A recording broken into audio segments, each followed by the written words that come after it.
ताड़ीपल्ली के तरफ जेलपल्ली पे एक 6 एकर्स आम का गार्डन है, आम का गार्डन है। वो गार्डन हामिद हामिद का हामिद खान का है। उनका बर्थडे पार्टी बोल के नहीं तो दीपिका बोल के एक औरत उसका टीम ये जलपल्ली ये आम गार्डन में आ गए। आके उधर वो नाच रहा, वो साउंड सिस्टम से नाच रहा, ये कर रहा पूरा। ये साउंड ये सुन के हमारा एएसआई नंदगोपाल यादगिरी जंगैया वो पेट्रोलिंग टीम है ना, वो टीम जाके देखे तो ऑफ मूड में है।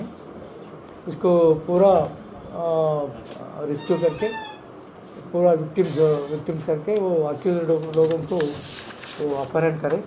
अक्यूज्ड में हामिद खान और उसका दोस्त अफजल दोनों अपस्टैंड चले गए। और उसका राइज एक है, चार मीनार है, वो एमडी गौस बोल के एक है, एमडी इमरान, तीनों के पकड़े हुआ उनको ला के अंदर पुलिस स्टेशन ला के इंटरोगेशन करके पूरा इनोवा कार और बाइक और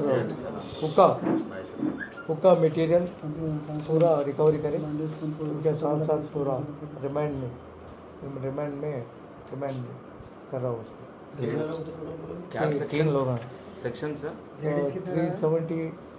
370 डी और